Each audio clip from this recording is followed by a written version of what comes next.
अस्सलाम वालेकुम dear students. आज जो हमारा टॉपिक है जो हम आज पढ़ने जा रहे हैं वो है लीव एप्लीकेशन। ठीक है ना। तो इसी के रिलेटेड हमें आज पढ़ना है। ठीक है, ये सेशन थर्ड है हमारा, अप्लाइंग फॉर ए लीव।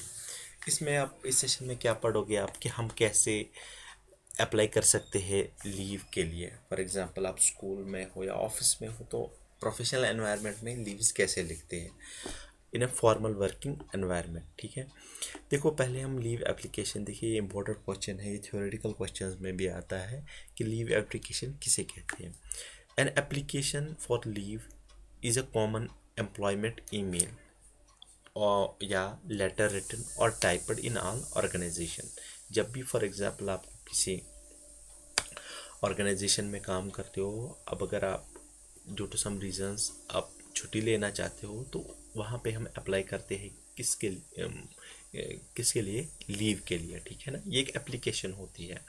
ये या तो हम मेल के थ्रू करते हैं या लेटर के थ्रू जो टाइप किया जाता है। अब लीव एप्लीकेशंस में कॉमन क्या चीज़ें होती हैं। An employee should make it a point to draft a leave application before going on long leave।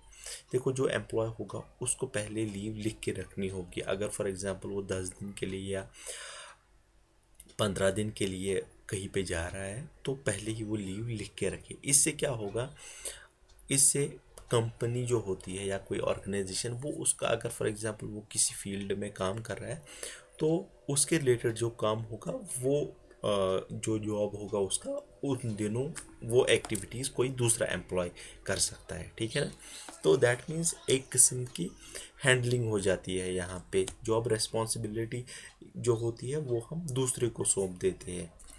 Applications या मेल्स, जो कि मैंने कहा हम लीव जो होती है या तो मेल के थ्रू भी भेजते हैं या लेटर्स के थ्रू, ज़्यादातर आज मेल्स के ही थ्रू भेजते हैं। तो उससे लीव रिकॉर्ड रहता है किसका, एम्प्लॉयज़ का। और जो एप्लीकेशन लिखी जाती है ये अपने से सुपीरियर को लिखी जाती है about the employees non availability in the organisation. For example मैं किसी कंपनी में काम कर रहा हूँ तो मैं अपने ही किसी स्टाफ मेंबर को, अपने ही कुलीग को लीव नहीं लिख सकता कि मुझे लीव लेनी है। ये मुझे वहाँ के मैनेजर को एड्रेस करनी है कि ऐसे मुझे काम है तो मुझे लीव चाहिए। ठीक है, और लेटर जो लिखी जाती है वो लिखी जाती है इन फॉर्मल लैंग्वेज और फॉर्मेट जो स्पेसिफाई करते हैं कौन से ऑर्गेनाइजेशन। पहले ही चीज़ जो हमें लीव में ध्यान रखना है कि हमें क्या रखना है वहाँ पे, पहले हमें ये चीज़ रखनी है कि रीज़न क्या है लीव का, आप क्यों लीव ले रहे हो और कितनी देर तक आप लीव ले रहे हो। ठीक है ना, जैसा कि मैंने आपको कहा कि इससे हम हैंड ओवर करते हैं रेस्पॉन्सिबिलिटीज़ किसी और एम्प्लॉय को। और जो एप्लीकेशन या ईमेल लेटर हो ये शॉर्ट होनी चाहिए और प्रिसाइज होनी चाहिए। ओनली रेलिवेंट इंफॉर्मेशन फीचर्स होने चाहिए किसमें, इस लेटर में। और इसमें ये एश्योरेंस भी होनी चाहिए एम्प्लॉयर को कि ये जो पेंडिंग काम है जो मेरे, अगर फॉर एग्जांपल मैंने 10 दिन के लिए नहीं लीव ली या 15 दिन के लिए, तो ये एश्योरेंस देनी है आपको कि जो ही मैं वापस आऊँगा लीव से तो मैं ये सारा काम अच्छे से करूँगा। ठीक है ना।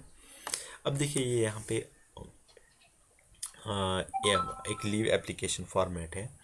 यहाँ पे नेम है इसका राशि डिंगरा, ये एम्प्लॉय है। ठीक है, तो देखिए एम्प्लॉय ने अपनी डिटेल्स लिखी है यहाँ पे, फिर किसको लिखी है, अपने मैनेजर को।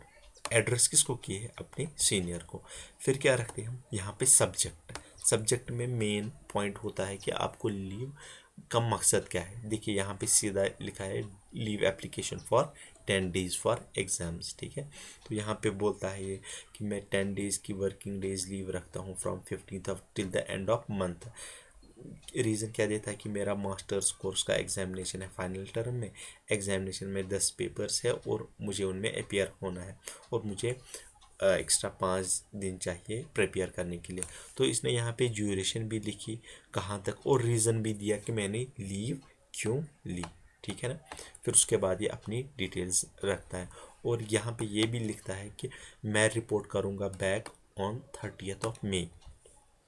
2012, और जो मेरा काम इनकम्प्लीट होगा वो मैं कंप्लीट कर लूँगा जो ही मैं ज्वाइन कर लूँगा फिर से।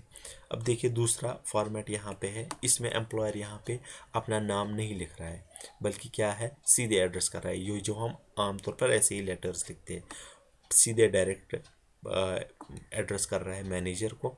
फिर उसके बाद सब्जेक्ट में देता है कि रिक्वेस्ट फॉर लीव। फिर उसके बाद अपनी डिटेल्स पहले बताता है कि ड्यूरेशन कहाँ तक, और रीज़न भी लिखता है कि मेरे भाई की शादी है, तो वो भी ये चीज़ यहाँ पे लिखता है, ठीक है ना। और यहाँ पे फिर अपनी डिटेल्स नीचे लिखता है, ठीक है। तो यहाँ पे अगर आप देखोगे इन फॉर्मेट्स में जो डेट होता है वो लिखा जाता है ऑन टॉप लेफ्ट कॉर्नर ऊपर। उसके बाद होता है the that is followed by the designation of the addressee, ठीक है, जिसको हम एड्रेस करते हैं, ये लिखते हैं हम लेफ्ट साइड से। The designation of the addressee is followed by the subject. उसके बाद सब्जेक्ट आता है, सब्जेक्ट के बाद आता है सैल्यूटेशन डियर सर, उसके बाद बॉडी आती है, ठीक है ना, और उसके बाद the body of the letter is followed by the leave taking. अब देखिए ईमेल जब हम भेजते हैं तो उसका भी सिंपल ऐसा ही फॉर्मेट होता है।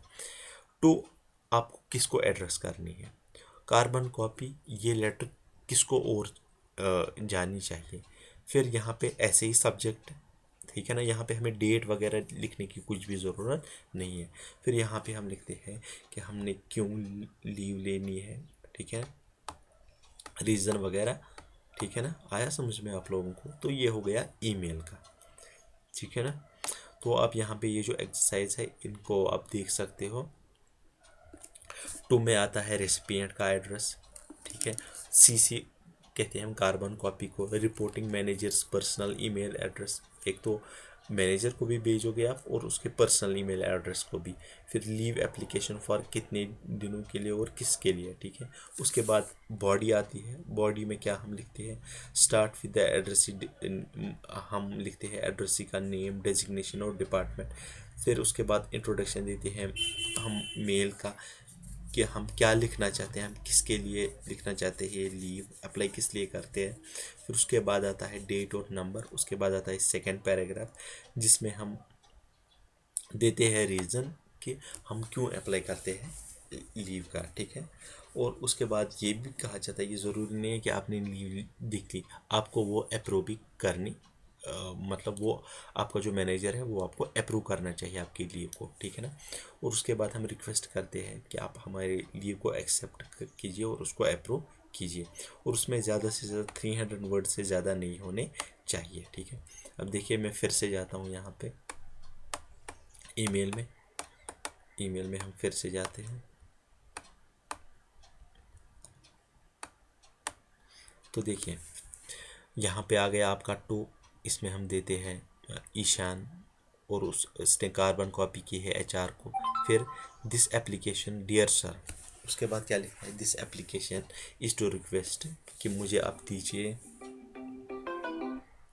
कि आप मुझे दीजिए leave of absence for 3 weeks starting from November 10 2012, क्योंकि मेरी यहाँ पे ये अपना रीज़न दे रहा है कि क्यों इसको ये लीव लेनी है। अब यहाँ पे ये बोलता है कि आप मेरी लीव को अप्रूव कीजिए। उसके बाद ये अपनी वगैरह डिटेल्स जो है वो देता है इसमें, ठीक है ना।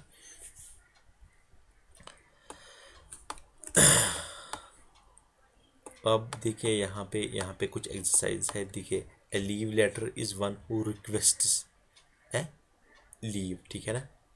लीव चूज द ऑप्शन जिसका यही मीनिंग होगा। Leave letter is one where you, इसको आएगा आस्क फॉर, जहाँ पे हम आस्क कर सकते हैं, हम ना ही डिमांड कर सकते हैं ना ही रिफ्यूज़ कर लिख सकते हैं। It should have a subject, ठीक है ना।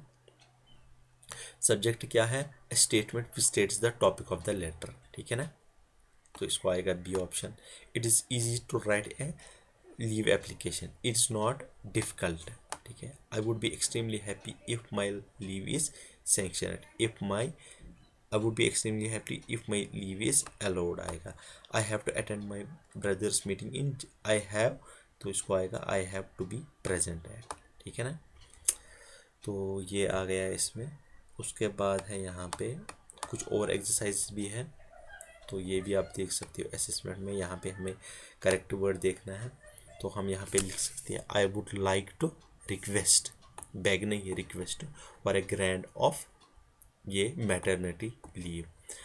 आई have been working with the organisation for the and my leave record is very good, perfect नहीं हम लिखेंगे, गुड लिखेंगे। Apart from last year when I finished all my leaves, I understand openly know that the I understand the company does not provide maternity leave, ठीक है। I understand, I know, इसको आएगा I know। तो आप यहाँ पे भी देख सकते हो इसके आंसर्स में आपको दिखाता हूँ। यहाँ पे ये हमने किया हुआ है, यहाँ पे देखिए आप, I understand। तो यहाँ पे आएगा पहला जो है I would like you to request, फिर and my record is very good apart when I exhausted all my, तो यहाँ पे आएगा एग्जॉस्ट, मैंने वहाँ पे फिनिश्ड बोला था तो वो रॉन्ग है वहाँ पे, तो वो आप करेक्ट कर लीजिए। I note that the company does not provide any paid leave, देखिए यहाँ पे मैं आपको दिखाता हूँ, आई नो, तो यहाँ पे I know that the company does not provide any paid leave. However, तो यहाँ पे आएगा however I hope that my case can be considered as an exception, ठीक है। I hope this record helps you to view my case favorably. I would be extremely grateful if my leave is sanctioned, ठीक है। तो इसके बाद इंशाल्लाह हम बाकी जो नेक्स्ट टॉपिक है वो इंशाल्लाह हम कल पढ़ेंगे।